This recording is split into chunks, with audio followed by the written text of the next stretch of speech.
Hi, welcome to Pennsylvania Newsmakers, and as always, thanks for watching. Well, we continue our series on aspects of Governor Corbett's budget. We're going to hear from the education community today, at least two components of it, and then, Rick Santorum, the Surge. We have two of the state's leading political scientists who are going to weigh in and try to figure this all out for us. Pennsylvania Newsmakers, you know, it's politics and government, and it's in-depth and it's in detail, and guess what? It all starts right now. This is Pennsylvania Newsmakers, a fast-paced, unrehearsed weekly discussion with and about the leaders who shape your world. And now, here's your host, Terry Madonna. Hi, welcome back to the program. We got representatives to pretty substantial education organizations. We got folks who represent the teachers here. Mike Crossey, he's the president of PSEA, and David Davare, do I got that right? That's Davare? correct. Yeah, sure. He's Director of Research Services for the Pennsylvania School Board. So we got this all covered. All right, guys, I don't have to start by saying I know there are things that you would like to change in Governor Corbett's budget. You get a yes out of this? Absolutely. Absolutely. All right, Mike, let me start with you. Let's go through what you don't, you know, maybe there's some parts you like. What is your biggest problem with the budget? Governor says it's flat for the schools, basic education. I think you'll probably say it's not. Right. What are your basic problems with it? One, it's a continuation of the cuts that he started last year. Last year we got an $860 million cuts after the legislature restored some of the money. This year it's another $100 million cut. And it's a cut to the school boards, the administrators. You know, what's happening is the kids in our classrooms have consequences. Mm-hmm. We see eliminations of programs. We see cuts in budgets. We see elimination of different programs. There's cuts in art. There's cuts in music. There's less math classes. This current one is really bad. It cuts a little bit more out of $100 million more out of the accountability block grants. One of the most effective programs we believe there is. Mm-hmm. Small class sizes, early childhood, kindergarten classes. Yeah. It really hurts kids. You have a list of them here. We'll get into some more of the detail on that. So, now, go ahead. I'm going to let you make your case, and then I'm going to ask you something. Basically, it's the same point. It's an overall cut to education funding again. While the districts are still reeling from the prior year reductions, we also, the districts like the state are having difficulties with the financial situation. They're impacted by the decline in the earned income tax, appeals on property values, mm-hmm. the loss of real estate transfer tax because the economy is bad. We lose the accountability block grant. Last year we lost the subsidy funding related to charter schools, but the charter school costs keep going up. So we've got very similar issues. And then we're also concerned about tuition vouchers. I want to talk about. I'll get to that in a minute. Good point. I want to get to that before that would be more money being drawn away from education. Okay, let me look. One of the arguments that they make is this. They say, look, we gave you guys $1 billion the year before Corbett's first budget. $1 billion given to the schools, and you were told not to put it in continuing funding, but one-time projects, and you didn't do that. Now, you know Governor Corbett said that. I think he said that in his budget message. Right. Yeah. I want to give you a chance to respond to that. Where the money was spent in the past is where it's most effective for kids. That's what's important. What we need to be looking at is the state providing the resources necessary to keep our schools operating so that the students in our classrooms can meet the standards set by the state. Okay. It's a matter of the money has gone to where it needs to go. Your reply to that? Well, to start with, yes, Governor Rendell put $1 billion in there, but of that $1 billion he put in there, part of that supplanted state funds. Mm-hmm. So it was, it would have been a cut if we spent that only in one-time type cost. But in addition to that, it was also a time period when the basic tax increase was coming down in terms of the index that we were allowed to increase to. So school boards were really put in a tough position. Can we use the money, try and get through the current year, and see if there's some improvement in the economy going forward? Okay. Look, we're going to run to break. When I want to come back, I want to add, there's some other components that I want to get into, but I want to ask you what you think this is going to do to property taxes and this system, where you can get around it. There are these exemptions, I guess, that you. Okay. Well, whatever I'm talking about, I'll straighten it out after the break. This broadcast of Pennsylvania Newsmakers is presented by the Pennsylvania Chamber of Business and Industry, the statewide voice of business, and by the Pennsylvania Cyber Charter School, bringing educational innovation and freedom to the children of Pennsylvania. This broadcast of Pennsylvania Newsmakers is brought to you by BetterSaferRoads.com. To voice your support for safer highways and less traffic congestion, visit BetterSaferRoads.com. And by the Pennsylvania Manufacturers Association. Business in Pennsylvania is our business. All right, I'm delighted. We're getting the response from the education community, at least two components of it. We have the president of the Pennsylvania State Education Association and one of the top leaders in the Pennsylvania School Boards Association. We're giving this response to Governor Corbett's budget. All right, let me start with you because, no, I'll start with you. Whatever it is, I'll start with you. I'm going to get a little confused here. Was I confusing? Help me out of this. You can raise school taxes at the local if in fact you can show that there's there's 4 or 5 reasons that allow you to do that. Do you think, Michael, there will be increased property taxes at the local level if this budget is passed as it is? Absolutely. Absolutely. Last year, 20% of the school districts had to raise property taxes because of the governor's underfunding of schools. This year, it's going to be worse. 37% of the school districts last year used a huge portion of their reserve funds to try to help save some of the most important programs. That money's gone. So the reserve money's gone. So a lot of the reserve money is gone. So they have no choice but to raise property taxes. Now I know it's you folks that are going to be on the the cutting block here, right, for this. But that's the case. The state, when they start eliminate funding, but they don't eliminate the mandates, and they force districts to continue to operate in ineffective ways because of these mandates. Then the school boards are really left on the hook because the mandate for school districts is to provide a free and appropriate education to the children. So you've got to have money, you've got to pay the bills, and that really forces then the rollback onto the real estate taxpayers because that's the only rate we can change. You know, we don't have time to get into a lot of these aspects of it. I don't want to get too much into details anyway, but you know, you raised an issue that I think is worth mentioning. We hear mandate, driving up the cost.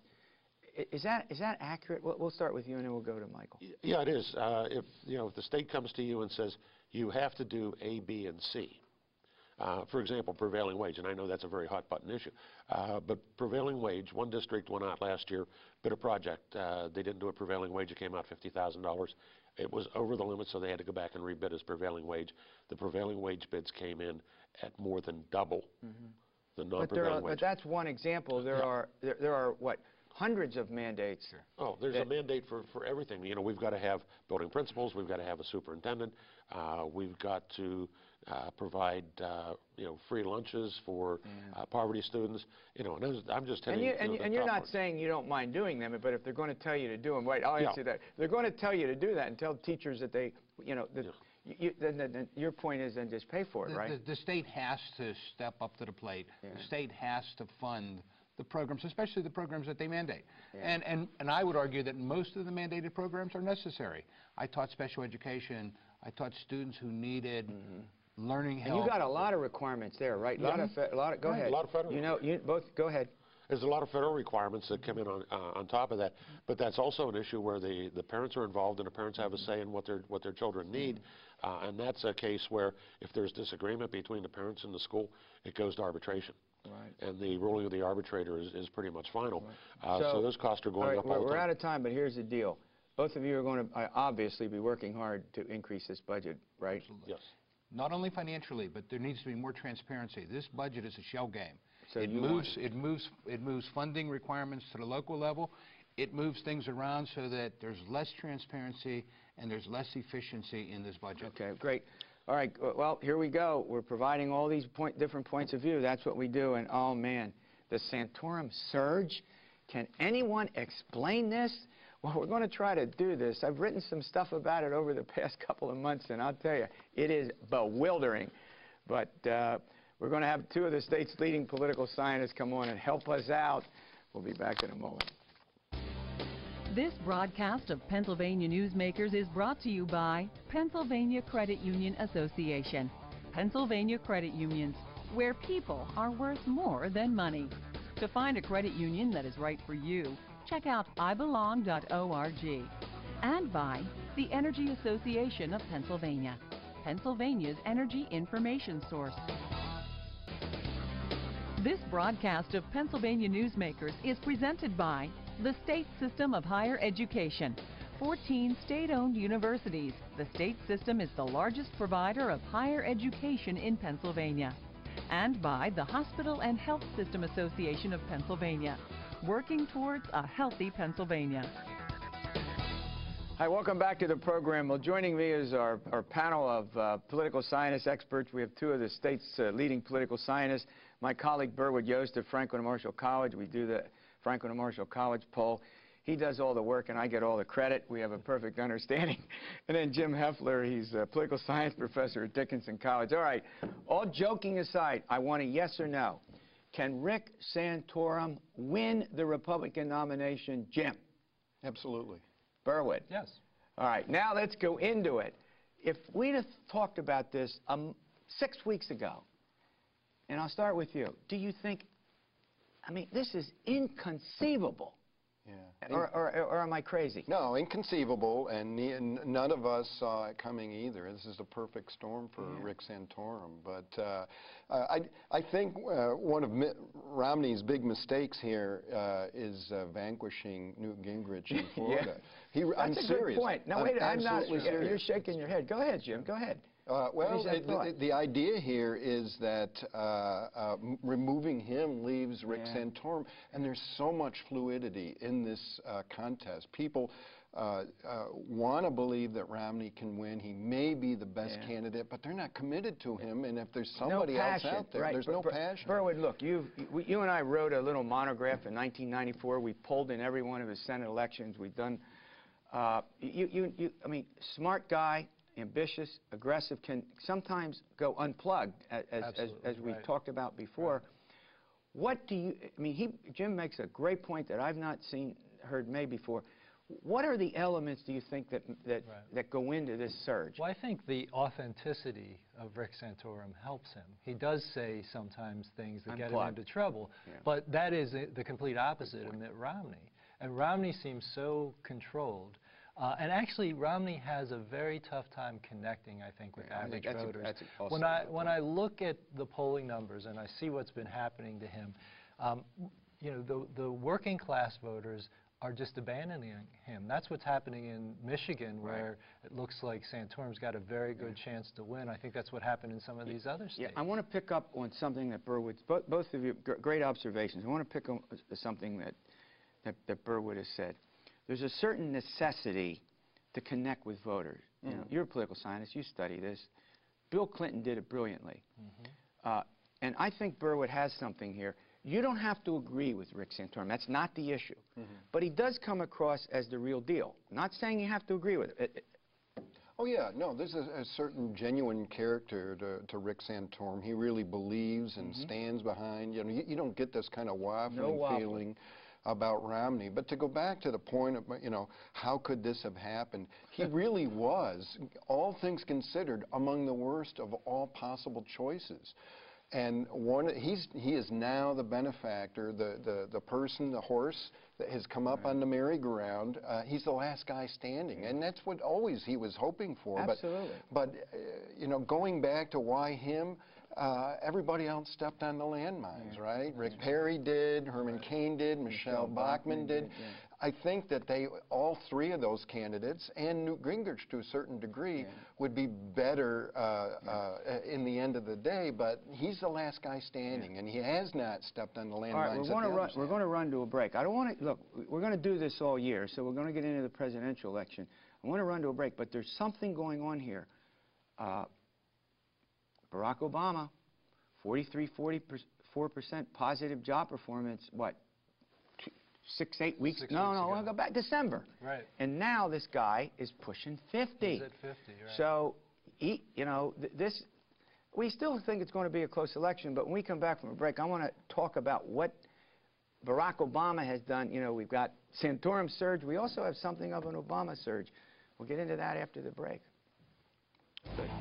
This broadcast of Pennsylvania Newsmakers is presented by Highmark Blue Shield, changing the way health plans work for business with a variety of plan options for employers and more choices for employees.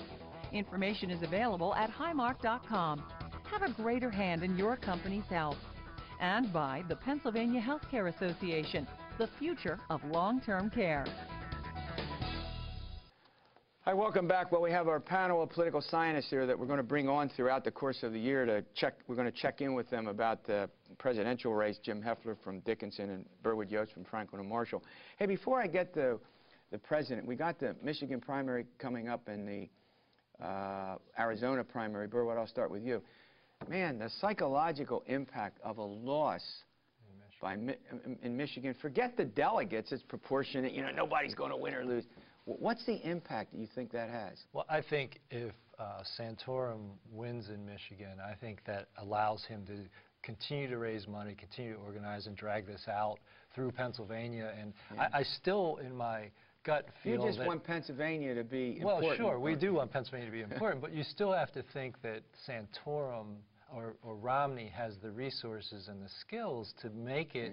I mean, you've got this big national primary on Super Tuesday in March. March 6th, right, and so it's hard for me to believe that Santorum can get organized to really carry that through, but I think that victory allows him to carry this through to the convention and be a real player. And what would happen if he would win Arizona as well?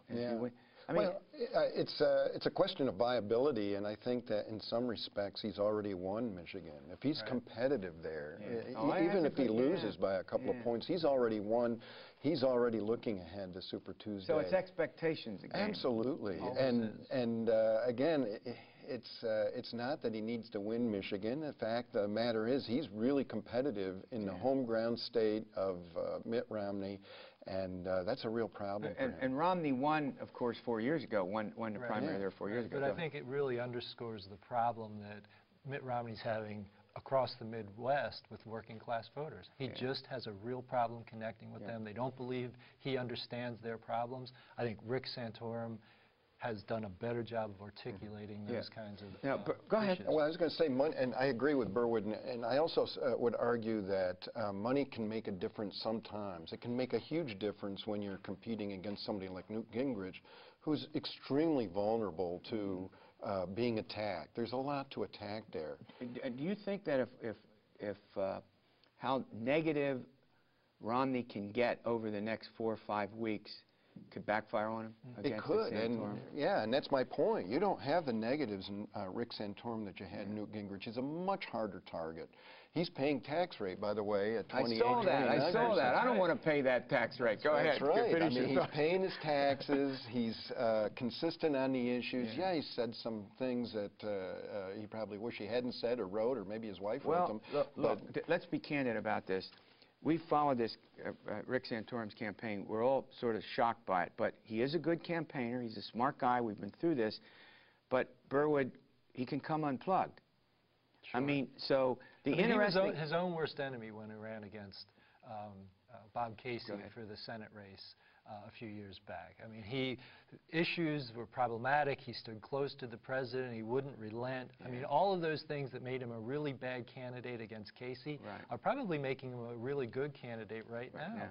Yeah, in the primary, this could hurt. What things he says right now, if he does succeed as the nominee, could really hurt him down the road. But the unplugged comments are not going to hurt him in the primary. Yeah, that's true. But let me go to one that he made a couple of weeks ago when the military folks said that they were going to change the role of women in combat. He gets into this business of the emotional difference. Now, I think he escaped it because it was interpreted as meaning men might want to protect women more, and not saying that because of their emotional status, women shouldn't be on the front lines. He walked close.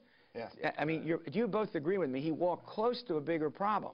No, Jim. He did. He walked closer to a bigger problem, but a bigger problem in the general electorate. The primary voters who hear that kind of language are not particularly troubled. Mitt Romney has shown himself as good an organization as he has, he's shown himself to be tone deaf quite frequently in his comments, saying he doesn't care about certain groups. Well, that was right.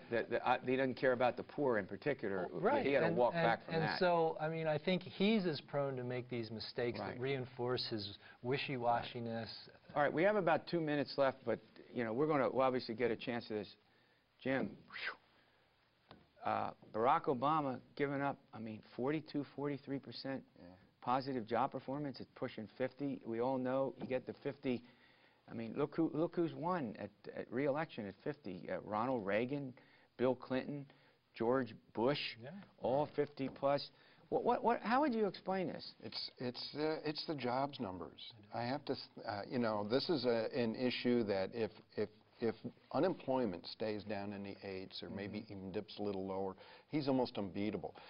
If, on the other hand, though, things go soft and they start creeping up, he's very vulnerable. So taking a foreign policy event out of the equation that could really upset the balance here, for him... You mean like Israel deciding to take out the nuke? Perhaps, and that would probably break in his favor, actually.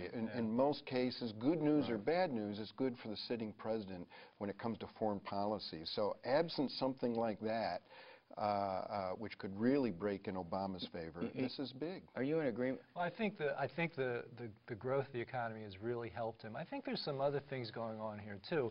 His Republican rivals, their popularity and favorabilities have sunk. I mean, Mitt Romney's now viewed 26% favorable, 40% unfavorable. So that's part of the equation. Among all voters, particularly independents. Absolutely, and that's where President Obama has made his gains among independent voters. I think the other thing is his messaging has been better. The House and Senate agreed to pass that payroll tax cut. Social Security. And extend that for a year without any offset. Very popular, right? It's very popular, but it also, I think, shows that they see the writing on the wall, that these messages that the president is expressing are popular among a lot of people. I think that has helped him as well. But don't underestimate the importance of the economy. We're out of time, but I mean, yes, and then we'll talk about this. Yes or no? This still could be a pretty competitive fall election. You agree? It could be, but it really depends on job numbers. Okay. All right. I agree.